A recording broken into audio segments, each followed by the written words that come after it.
Hey everyone, I realized after I got a couple questions from some students that in 7.3 part 1, the assignment is asking you what x can't equal, and I forgot to go through that on these notes. So let's go through the whole x can't equal whatever. Let's go through that thing so that you can figure out what to do for that part of the assignment. This all really comes down to the fact that you can't divide by 0. And these expressions are really, it's an expression divided by another expression. And so we have to state what x can't be. Now here's where it gets a little bit screwy. If we look at this answer, you might tell me x can't be 2, because 2 minus 2 is 0, and that would make this whole thing be divided by 0. But here's the crazy thing about the Big Ideas Math assignment, and I don't really like this about it. Basically, it's saying if this is your answer, it's assumed that x can't equal 2, because obviously that would make the bottom equal 0.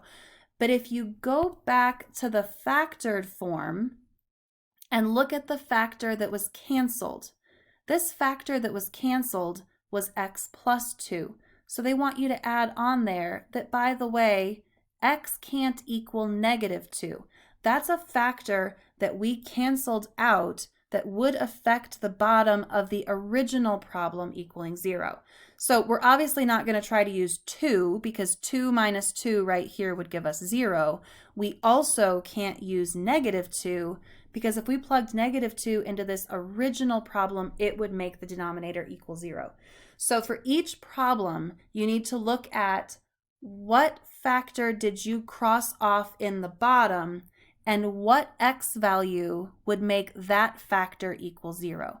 So in every problem, when you're done, go back to the factors that you crossed off and say, oh, hey, by the way, x also can't equal negative 1.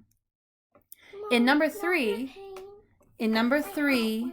I'm sorry, my daughter's asking me a question. In number 3, we didn't cancel anything out, so they wouldn't say x can't equal. It's obvious. X can't be 0 and x can't be negative 10, but that is in math terminology, that's obvious, so that we don't have to note it. Mom, I'm gonna pay.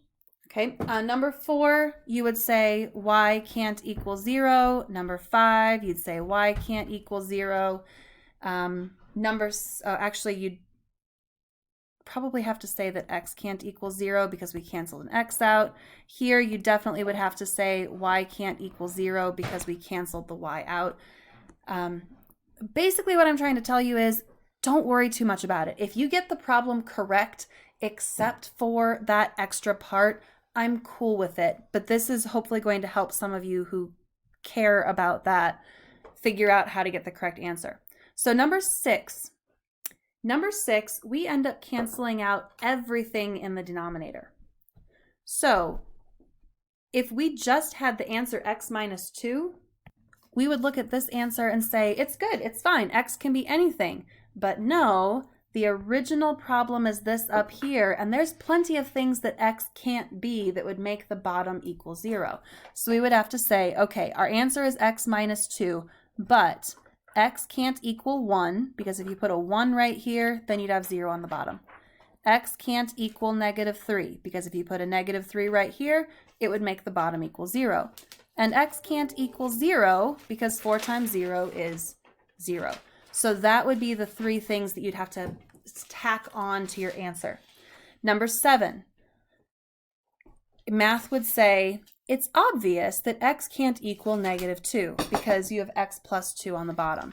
But what isn't obvious in this answer is that you canceled these things out. So x also can't equal 4, x can't equal 1, and x can't equal negative 3.